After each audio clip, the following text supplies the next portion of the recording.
Sana Batang Birdugo, makita mo man itong mga videos namin. Pakiusap lang yung mga tauhan mo, kasi nag-traitor sa amin yung mga tauhan mo. Sabi ng kanang kamay mo nung nakita kami, pwede na daw kaming umalis. Kaso yung pag-alis namin, tinambangan kami doon sa unahan, pinalabas na kami yung traitor. Sinigawan kami mga traitor. Kaya yung mga kasamahan nila, Commander, alerto kaagad. Sana makita mo tong videos namin, Commander Batang Birdugo, at maisipan mo naman na pakipag-usap sa akin talaga ng matiwasay. Yung inisip mo naman inisip mo na ako yung nagpalaki sa'yo, sana mag-usap tayo na walang dahas. Iano natin sa usapan na hindi makakasira ng mga relasyon natin. Alam ko may kamalian din ako dahil iniwan kita nung maliit pa, pero hindi ko gustuhan yun. At alam ng mga tauhan ko yun, dahil yung mga tauhan ko nga dati, isa lang yung natira. Nagpakamatay pa yung isa dahil dun nga hindi niya na tanggap na nangyari sa mga kasamahan na tauhan ko din dati, na siya na lang sa lahat ng 10 sila hindi ko lang banggitin siya sa pangalan, basta yung isa na lang natira. Alam kong nagdaramdam yun, kaya hindi ko iniwan. Sabi ko sa niya, dadalhin kita sa pagbabago ko. Sabi niya, magsisiar lang daw siya. Paglingon ko, may narinig akong putok. Kaya yun, tumakbo kami nila Kuya Buds, nila Eugene, sila Brad Dudong. Tumakbo kami, sila Don Carlo. Marami kami doon, sila Johnny Hunter. Yun yung mga panahon na kakasurrender ko pa lang sa mga vlogger at saka nagbagong buhay ako. Hindi ko naisip na may isa pala akong naligtaan na special sana sa buhay ko, na ako yung nagpalaki. Pero ngayon, ang dati kong tinuturing na anak, immortal ko ng kaaway ngayon. Sana hindi mangyari sa ating dalawa na magkainitan, at saka baka ako yung mapatay mo o ako yung makapatay sa'yo. Kaya sana hindi umabot sa ganung punto na magkapatayan. Sana makita mo yung video. Alam ko Batang Birdugo, na may mga connection kayo dito sa social media. Alam ko din na hindi kayo basta-basta, dahil kung mautak ako, basta kuha mo yung kaliksian ko dati, nakuha mo yung strategy. Lahat ng nandun ako sa loob, nakita ko sa iyo yun. Literal nga nakita ko talaga. Ultimo galawan ko, ultimo itsura mo, kahit hindi ka toong anak, kahit anak ka ni Commander Birdugo na dating nasawi din sa digmaan, na ikaw yung binilin sa akin na bata ka pa, ako yung nagpalaki. Nakita ko lahat yung anong postura ko dati, talagang pinopya mo.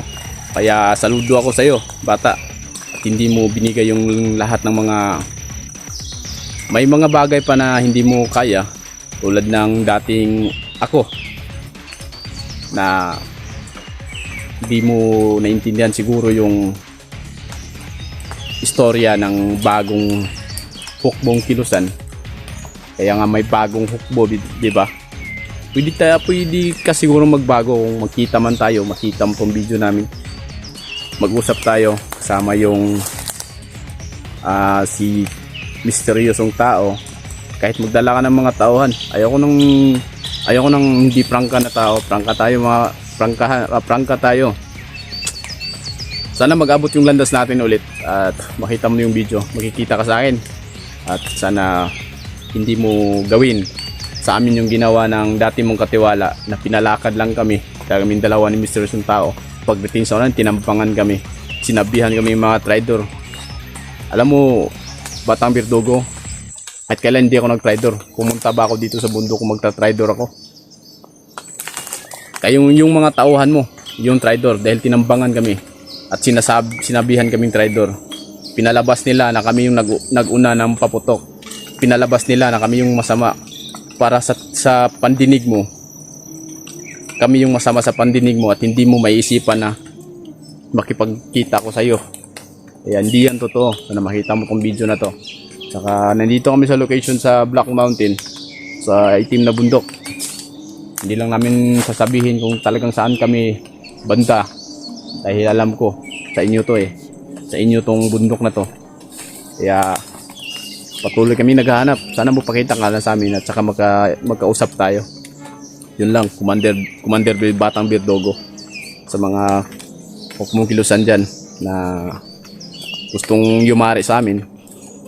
Hindi ako basta-basta na magpapayari sa inyo, dahil si Batang Birdogo yung ano namin dito, at hindi away yung hanap namin. So yung mga kamaster doon si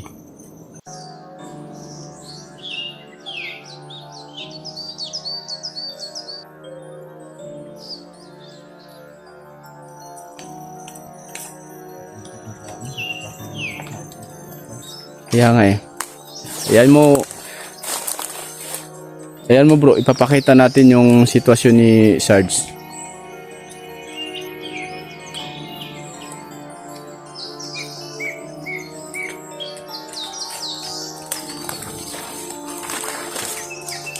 Tara.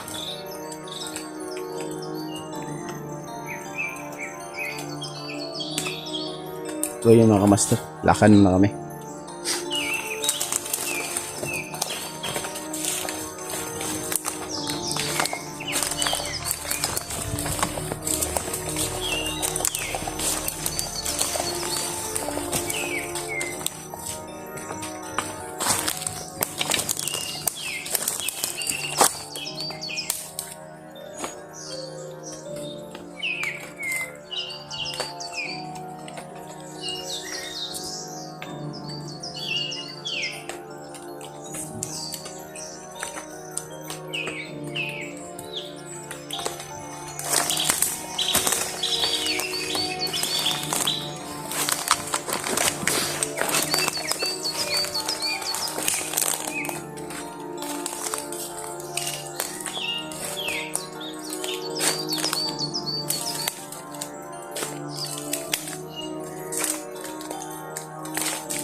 Unahin namin, bababa tayo.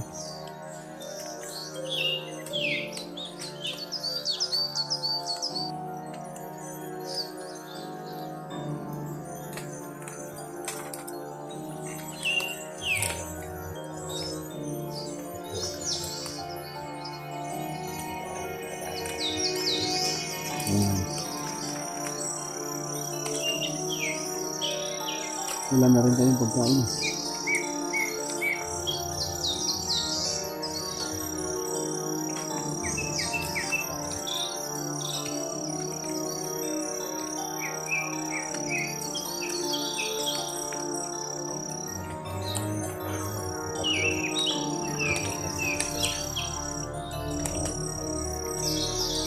Kaya nga sabi ko sa mga solid natin na ipapakita ko yun sa kanila para maintindihan nila kung bakit tayo matamlay dalawa.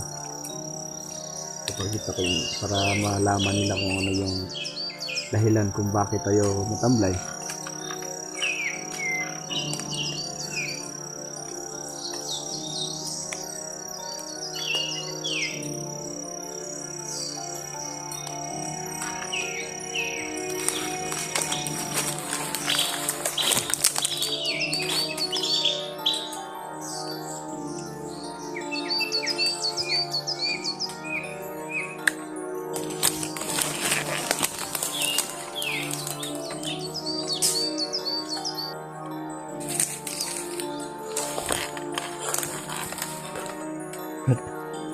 May nakita ko mga ano, Brad.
Bre, pagkuhan sa tubig sa pabre.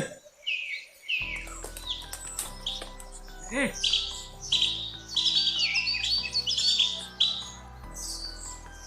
Abang, maniliyok.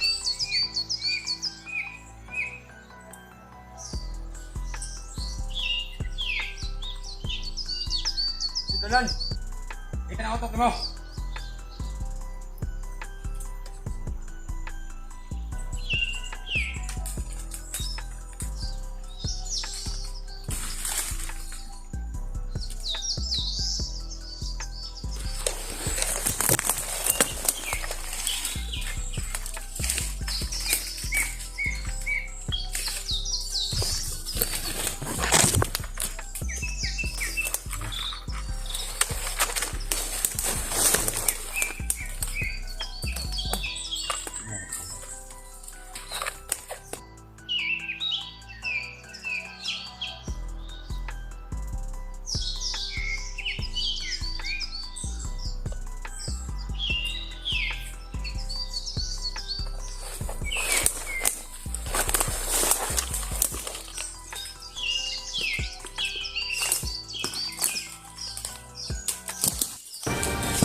Ada, tagi.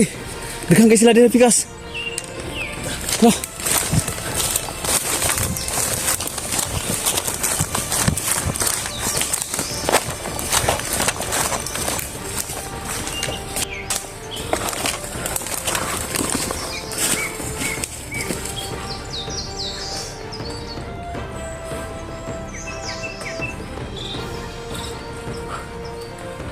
Sabi nila.